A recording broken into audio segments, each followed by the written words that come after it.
Jane. But before we start our discussion, first, stand up please.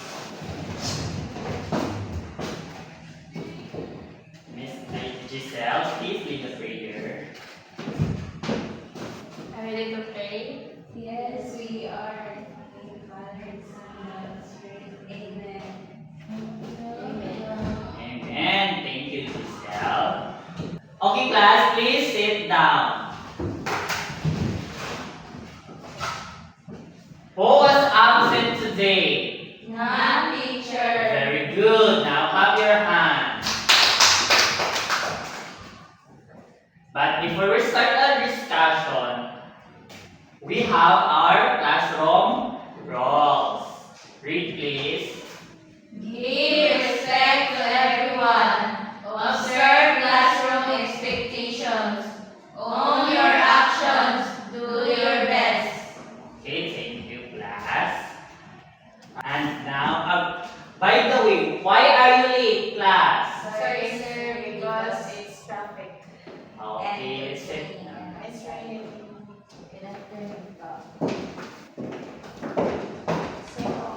Okay, but before that, let's review first. What is our discussion yesterday? Yes, Anito. It's all about the animals, sir, teacher. Yes, very good. It's all about animals. Okay? And now, we have our activity. And it's called Gives Me. Class, read the direction first. Read the definition first before writing the answer on the board.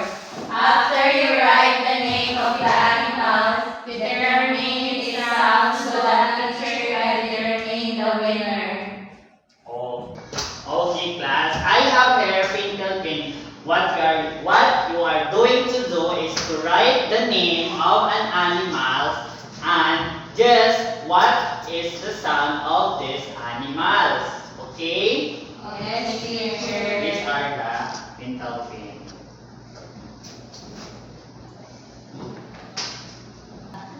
And class, raise your right hand if you want to answer. Okay? Yes, teacher. Okay. What animals is this? Yes, Anito. It's a tiger, teacher. Right here.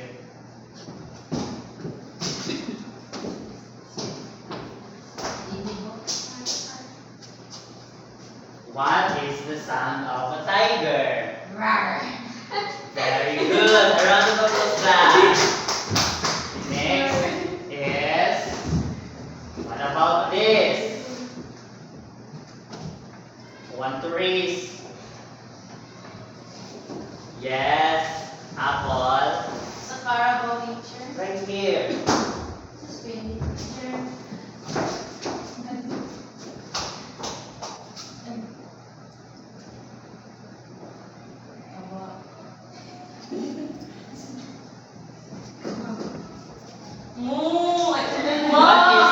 What is the sound of the carabao? What? Very good. Next, animal. What are these? Animal? Yes. A dog and a cat, teacher. Very good. Right here.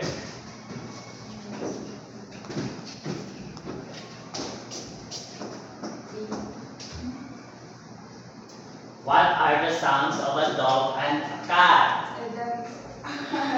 What about the A cat? cat is meow meow. Very good. Now, class. Okay, class. Do you have an idea what our discussion today? Yes.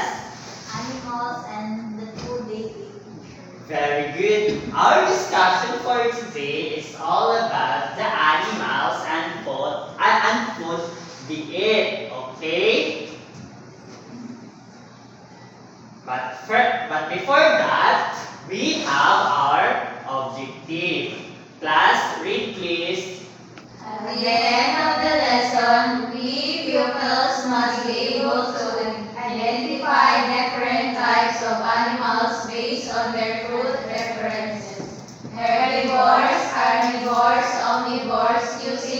the resources.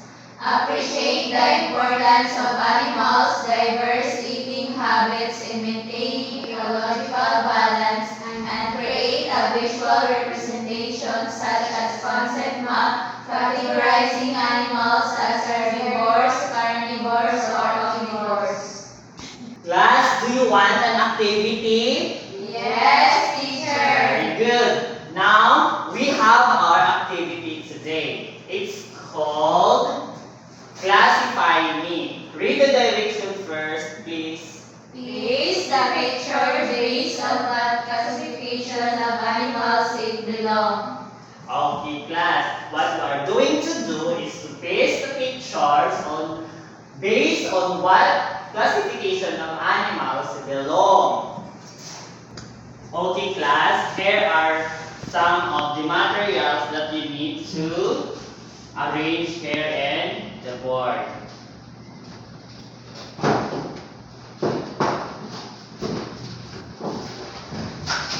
Class, don't give it to your classmate.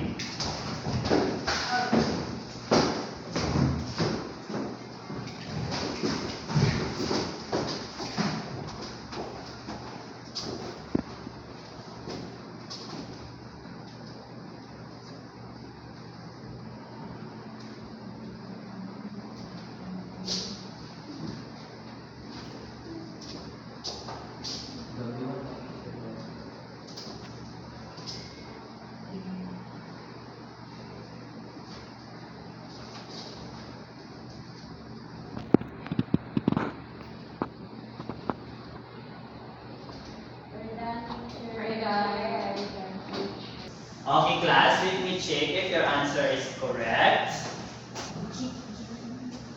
Okay, very good, class. Your answer is correct. Now, let's proceed to our discussion. Class, are you ready to listen of our discussion today? Yes, teacher. Okay. Read, please. Animals are classified based on what food they eat. There are three classifications of animals. Herbivores, those are animals that only eat plants. So, herbivores, it is a plant that it is only a plant. Example, horse, carabao, and goat. Those are the animals that eat only plants. Next. Carnivores, those are animals that eat meat only. Examples, lion, tiger, and eagle. Okay. The carnivores, it is an animals eat and carne or meat. Okay? Like tiger, lion, and eagle. Those animals eat meat. Next is Omnivores. Those animals that eat both plants and meat. For example, pig, cat, dog. when we see omnivores, it is an animals that eat both, which is the meat and animals like pig, cat, and dogs. Those animals eat plants and meat. Okay? So class, since you already know our topic, do you want another activity? Yes, teacher. Are you sure? Yes, teacher. Okay. This is our activity. Read please. The teacher will divide the class into 3 groups. Create a concept map and categorize the animals as herbivores, carnivores, and omnivores. Okay class, this is what we are going to do. Here is the Manila paper as your guide and classify what kinds of animals they belong. Okay, teacher. The teacher. Very good class. Now place here in front and choose your representative to explain What's your work? Ngayon na lang, teacher. So, these are the three classification of animals according to the food they eat. Herbivores, the carabao and the zebra. The carnivores, the crocodile and the tiger. Lion. The lion. And the omnivores is dog and cat. Very good. Now, class, if you really understand what our discussion today, I have here 3 questions. I Go. want to answer the question number 1. Yes. Read, please. Why is it that we need to determine the food that the animals eat? Is it important to determine the food that animals eat because we can classify them according to the food they eat? Teacher? Very good. Okay, thank you. Who can answer the number 2? Yes.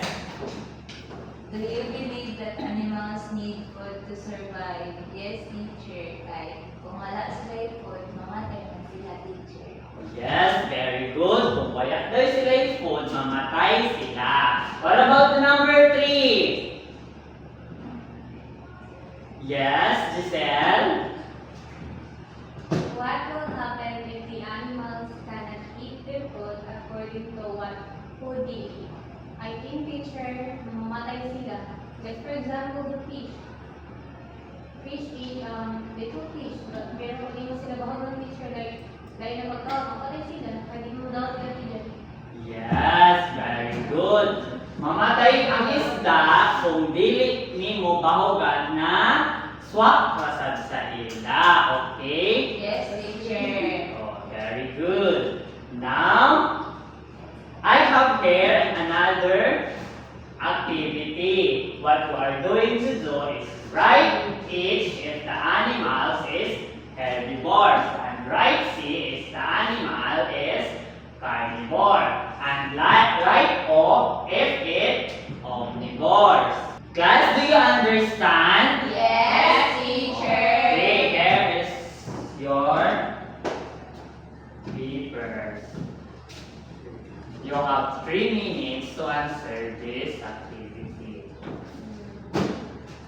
Class, are you done? Yes, teacher. Okay, very good. Thank you.